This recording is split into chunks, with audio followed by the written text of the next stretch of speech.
It's time for My Favorite Husband, starring Lucille Ball. Hello, everybody.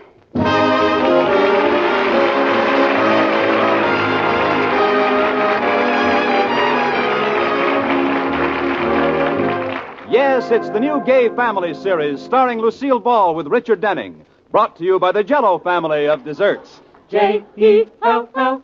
Oh, the big red letters stand for the Jell-O family. Oh, the big red letters stand for the Jell-O family. That's Jell-O. Yum, yum, yum. Jell-O puddings. Yum, yum, yum. Jell-O tapioca puddings. Yes, sirree.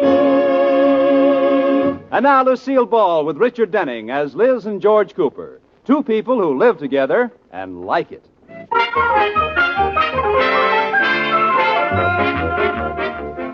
Every day in each American home, an old native custom takes place. An ancient tribal ritual called waking up in the morning.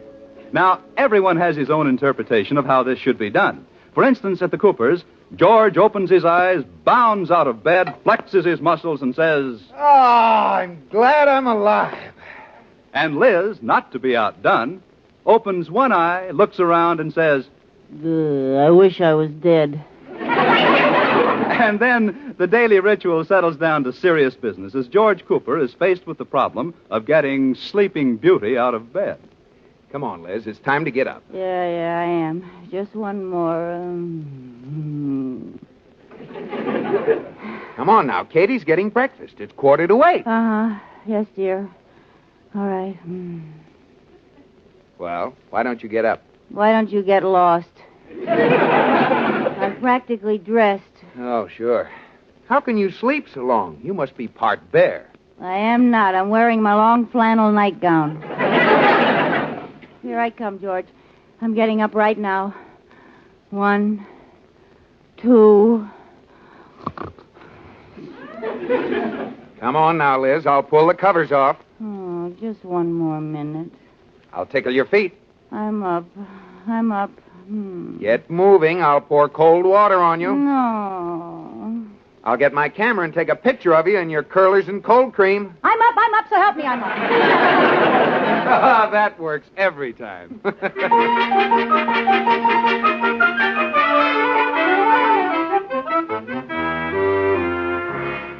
Have you started breakfast yet, Katie? No, Mrs. Cooper. Why? Well, I'd like an extra special breakfast for Mr. Cooper. I have a favor I want from him. I have to borrow some money. Money? Mm-hmm. Oh, then I'd better serve breakfast on the paper plates. You can't throw them so far. Yes, and they don't hurt so much when they hit. If it's just a little money, I could lend it to you, Mrs. Cooper. No, Katie, this is serious. It's my January budget. I made a New Year's resolution not to go over it, and it's all spent already. But this is only the 7th of the month. The 7th? Say, that's pretty good. I usually spend it by the 5th. Can't we avoid a scene with Mr. Cooper? I don't know how. I know. When I get my salary, I'll lend it to you until next month. Katie, your salary was in the January budget. I was afraid of that. I only wish he'd broken one of his resolutions, then he wouldn't have any right to be mad at me. What were his resolutions? He resolved not to drop any ashes on the rug and to clean out every ashtray he uses. Well, that's not so easy, you know. I know. It would be even harder if he smoked. I forgot that. Well, I'll just see if I can get around him by being so sweet and loving he just can't get angry when I tell him. That's like holding out a handful of grain to a turkey just before you chop his head off. Liz, are you out in the kitchen? Oh, there's the old gobbler now. Honey, George! Breakfast about ready? Oh, just about. Oh, George, I'm so lucky to be married to you. Yeah, you're right. But what brought this on? Nothing. It's just that you're so wonderful. Give me a big early morning hug. Okay. Oh, hold me tighter. Tighter. Oh, but Liz! Go on, pretend I'm a sack of walnuts and crack my shells. Oh, kiss me, George. Oh, you talked me into it.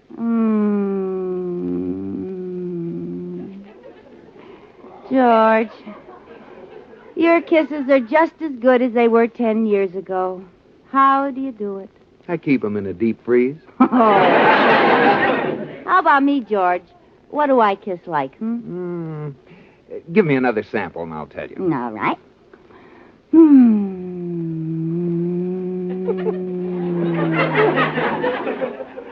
Well, what do I kiss like?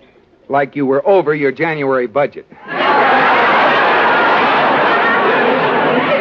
You always know, don't you? I don't believe it. You used all the money I gave you for this month, and January's only a week old. How could you do it? Ooh, I'm a stinker. Liz? George, put down that knife. Huh? Oh. Come here, Liz. Yes, sir? In 7 short days, you've spent all the money for all our bills for a whole month? Yes, sir. I'd like to hear a reasonable explanation of that. So would I. Can you think of one? What happened to the money, Liz? This is serious. I know it is, George, and I'm sorry, but you know how bad I am at mathematics.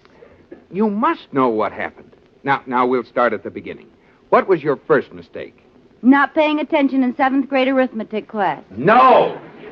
I mean after that. Not paying attention in 8th grade arithmetic class. Liz! George, put down that knife. Now answer my questions. Yes, sir. Did you at least pay the January bills? No, sir. The December bills? No, sir. Ask me if I paid the October bills. Liz, did you pay the October bills? No, sir. At least not all of them. Wait till I put this knife out of my reach. Yes, sir. Now, which ones? I'm not sure. I have my own system for paying bills, you see. I'm a fool to continue this conversation, but what is that system? Well, I take the bills and divide them into 3 piles. Oh, due, overdue, and not due yet. No, have to pay, ought to pay, and doubt if I ever will pay. If they ever hear about this at the bank, I'm washed up. Now, when I sit at the desk, I put the have to pays to my right and the ought to pays to my left. What about the doubt if I ever will? I just throw those over my head onto the floor. Oh, well. Ask a silly question. Yes, sir. Now you've got the bills in 3 groups. What do you do then? Well, I pay the ones on the right. Then if I have any more money, I play eeny, meeny, miny, mo with the bills on the left. Logical. How does that work out? Well, I'm usually all right through eeny and meeny, but when I get to miny, there isn't any mo. Oh. Well, that system leaves you with a pretty sloppy living room, doesn't it? Yes, sir. Well, what happens to the bills that are on the floor? Oh, I pick them up according to a system developed by Hoover. Hoover? The president? No, the vacuum cleaner. Liz, if you don't mind my asking, on what do you expect to run the house for the rest of the month? George, if you don't mind my asking, give me some more money. Liz, I'm going to teach you a lesson. No matter how much sacrifice I have to make, we'll get by the rest of the month without any more household money. Oh, George, don't be silly. No, I was never more serious. It'll teach you a lesson. We have a roof over our heads, and we'll get by on whatever food there is in the house. Oh, I wish you'd told me that before I went to the grocer's yesterday. They were having a sale, and I made a wonderful purchase. Well, we'll be eating it for the next 3 weeks. What did you buy? 6 cases of beans. Beans? Oh, Liz, you hate beans, and so do I. Why did you buy 6 cases? Well, it was such a bargain, I couldn't pass it up. Oh. Well, you'd better develop a taste for them. George, you're not going through with this. I certainly am. We spend no more money for the rest of January. Oh, dear. Well, goodbye, dear. I'm going to the bank. Come on, give me a kiss. All right. Wait a minute. This is strictly business, George. Now, I'm talking to you as a banker. I'd like to make a loan on 6 cases of beans. Yeah, I'm sorry, madam, but your credit is no good. Oh, you're so mean. George Cooper, you're a fiend. And not just an ordinary one. I'm a new man, Liz. Meet George Cooper, king of the fiends. Meet Liz Cooper, queen of the beans.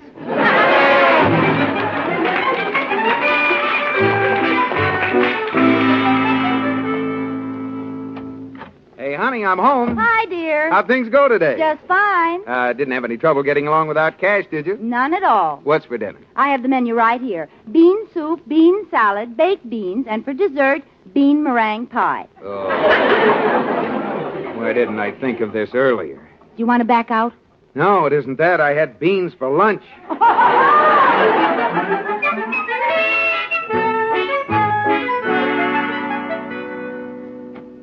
Hey, honey, I'm home. Hi, dear. How'd things go today? Just fine. What's for dinner? Bean burgers. And for dessert, a bean sundae. What's that? Ice cream with beans over it? No. Beans with ice cream over it? Don't be silly. That would be beans a la mode. Well, what's a bean sundae? Beans with beans over them. Oh.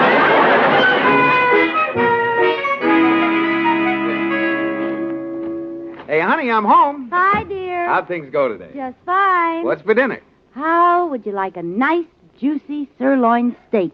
Liz, you didn't manage to get one. That's right. I didn't. We're having beans. How are you fixing them tonight? Oh, you love them, George. We took the beans and froze them into the shape of little hats. They're called beanies. Well, if the food is going to be bad, at least the jokes could be better. Yes, sir. You know, George, you could put an end to this as quick as you started it. Come on, let's go out and buy dinner. No, sir. I'm seeing this thing through. As a matter of fact, I'm not very hungry. I had a big lunch. George Cooper, did you spend money for lunch? No, Mr. Atterbury paid for it. We were entertaining Mr. Taylor. He's the president of that factory they're building, and he'll decide which bank they do business with. Oh, never mind the details. What did you have? Oh, pork chops. Pork chops. Yeah. 2 big, thick ones. Oh. George, tell me, does meat still taste the same? Liz, let go of my lapels. Oh, I'm sorry. I lose my head. The mention of meat upsets me. Well, if you must know how it tasted, Liz, it tasted like beans. Everything does. George, I don't want any dinner either. Let's do something tonight. Can't we go to a movie? Yeah, sorry, that costs money. Of course, maybe we could get a pass to the legitimate theater. Oh, that's a wonderful idea. What's playing? The late Christopher Bean. Never mind. We could play bridge with the Sturmses. No, the way you play, that costs money, too. Of course, we could stay at home and play B-knuckle. George, that's not funny. Why does everything have to cost money? I'll put on the radio. It's the only thing that's free, and it'll take my mind off beans for a minute. Shiri-biri beans! Turn it off! This is a conspiracy. Well, we'll just stay home and look at each other. That ought to be pleasant. Well, you don't have to sound so hopeless. Hey, whatever happened to the fine art of conversation? Conversation? Why, George, we couldn't possibly have anything to say to each other. We're married. Nonsense. We'll just sit right down and have a very interesting conversation.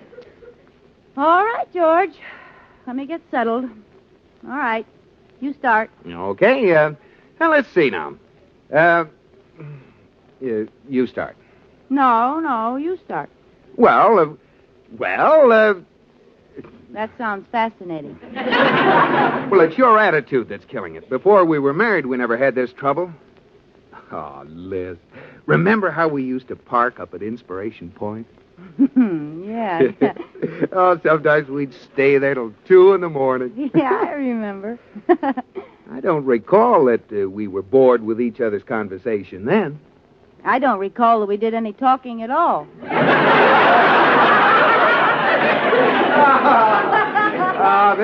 This is more like it. Yeah. Oh, what fun we used to have. Mm-hmm. Remember the time I took you skiing and we were snowed in at that lodge? And the fun we had until they rescued us?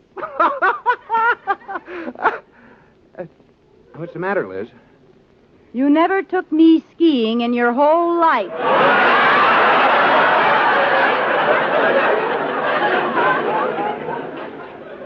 Uh-oh. Well, remember... Do you mind if I put on the radio, Mr. Cooper? So remember those big red letters on the box. What happened? The lights went out. And the radio went off. Oh, we must have blown a fuse. I'll go and see. Oh, wait a minute. I think I know. George, how soon do they shut off the electricity if you don't pay the bill? Liz, don't tell me you didn't pay the light bill. All right, I won't tell you. Now I don't know why they went off. Oh, fine. Now we're going to be without lights the rest of the month. Oh, George, you're not going to be that stubborn, are you? Yes, I am. I'm sorry, Liz. All right. I'm going to get into bed, turn on the electric blanket, and stay there for 3 weeks. You'd better take a hot water bottle. The electric blanket takes electricity. Well, that settles it. Well, there's only one way to keep warm and occupied. What's that? Let's go out in the car and neck.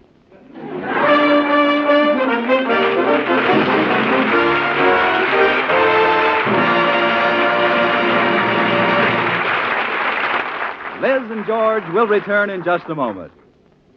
When the United States was still a young and growing nation, there came forth from all parts of the country idealists to create utopia.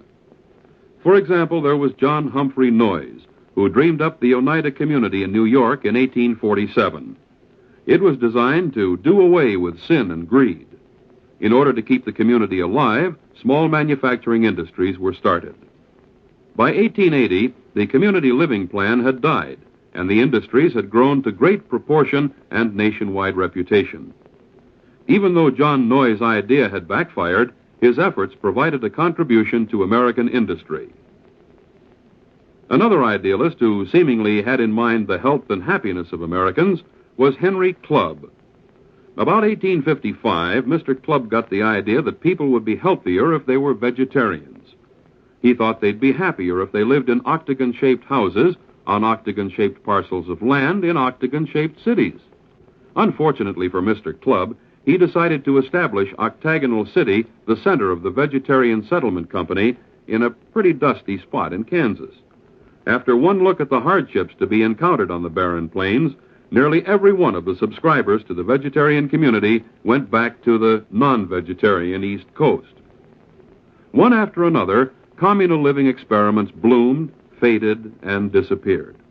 There were the Shakers, the Separatists of Zoar, the Rapetite Harmonists, Brook Farm, and many others, all planned toward better living and better people. Dreamers of the American dream can't be judged merely on the basis of success or failure, for failure can show people of the future what not to do. American men and women built the United States into a great nation because they conceived their ideas and tried them out. This is indeed part of the great American dream, a dream which has become a decisive reality.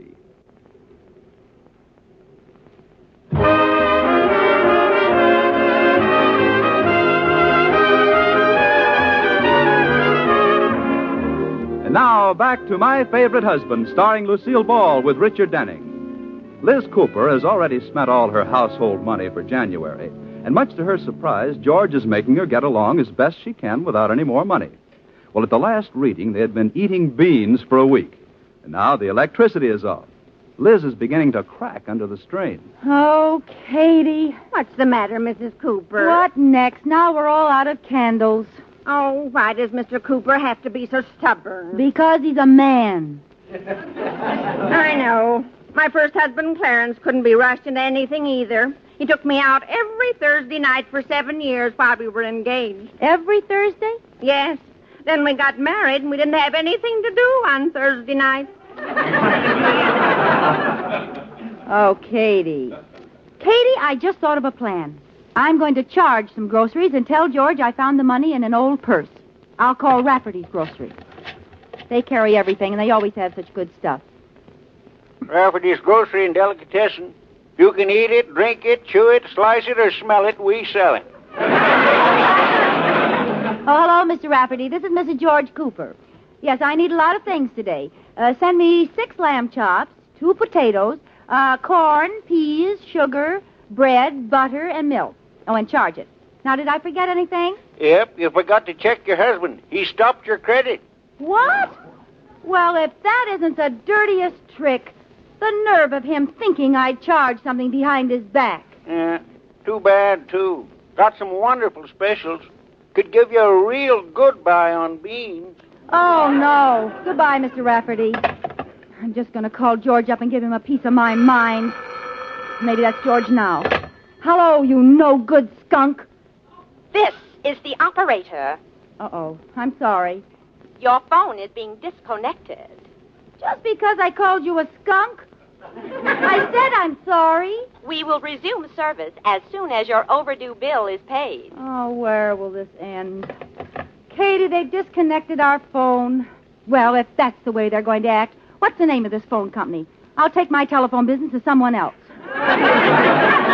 Mrs. Cooper, you can't do that. There's only one phone company. Well, I'll think of something. I'll get a carrier pigeon.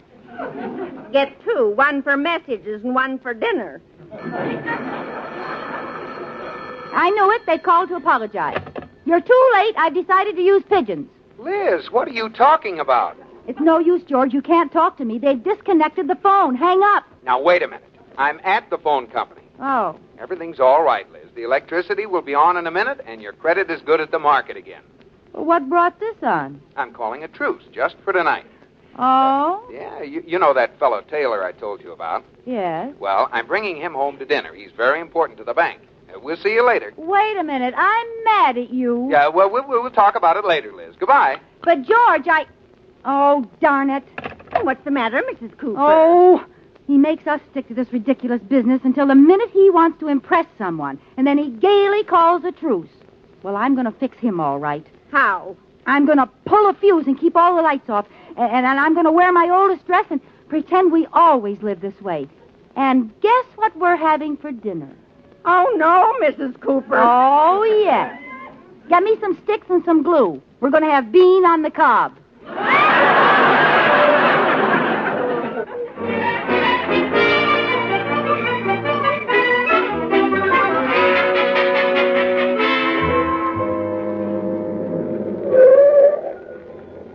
Well, here we are, Mr. Taylor. Well, I must say, Cooper, you have a nice-looking place, but are you sure your wife is expecting us? Oh, I'm sure she is. Why? All the lights are out. Well, we're probably dining by candlelight. Well, it's wonderful. I can't wait to get a home-cooked meal. You know how it is when you're traveling. Nothing but beans, beans, beans. Oh, you don't need to worry. We won't be having beans tonight. Hey, honey, I'm home. That's funny. No lights, no candles either. Probably a joke of hers. Liz is a great little kidder. Yeah, the lights don't work. Liz, where are you? Yeah, I'll light a match. No one here. Yeah. There's something moving in the corner. Liz, is that you? George, you've come back. You haven't forgotten your poor, starving wife. What? Did you bring some food? A crust of stale bread, a glass of warm water? Have you gone crazy? Yes, I think I have. Why wouldn't I? Cooped up here for years with no lights and no food. I'm going mad! Well, this is most peculiar, Cooper. Is this some kind of a joke? Yes, of course it is, Mr. Taylor. Liz, why aren't the lights turned on? Lights?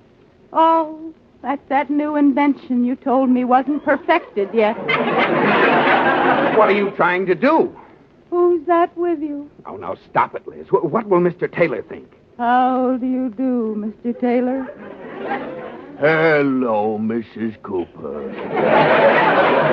Tell me, Mr. Taylor, what's it like out there? Out where? Out there. I've been cooped up here so long. We can't afford a newspaper, and I never get to the movies. Tell me, what happened to Dewey? He lost. Oh, dear. I was sure he'd take Manila.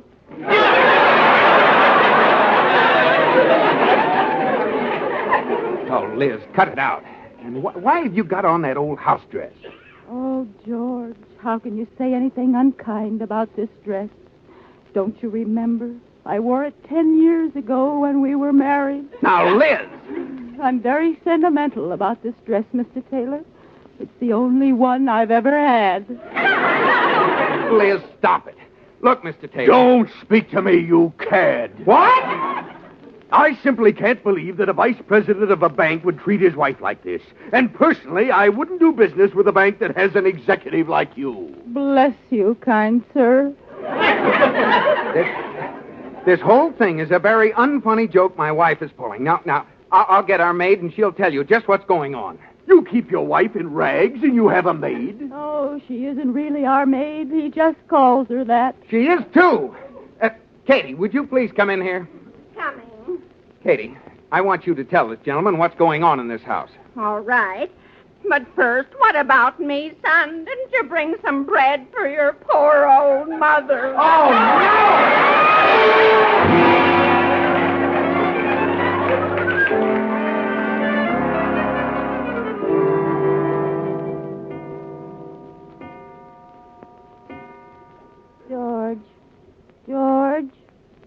George, you're not mad at me, are you? I haven't decided. Now let me go to sleep. Well, you'll have to admit I gave Mr. Taylor a beautiful steak dinner. Oh, sure. After you had your fun. Well, maybe you won't be mad at me when I tell you I've got my accounts all straight. I don't owe a cent to anyone.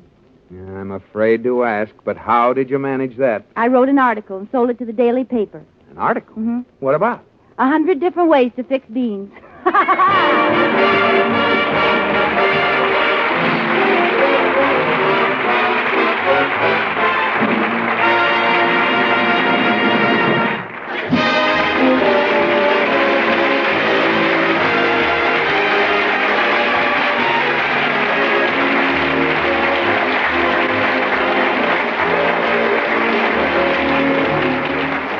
You have been listening to My Favorite Husband, starring Lucille Ball with Richard Denning, and based on characters created by Isabel Scott Rorick. Tonight's program was produced and directed by Jess Oppenheimer, who wrote the script with Madeline Pugh and Bob Carroll Jr. Original music was composed by Marlon Skiles and conducted by Wilbur Hatch. The part of Katie the Maid was played by Ruth Parrott.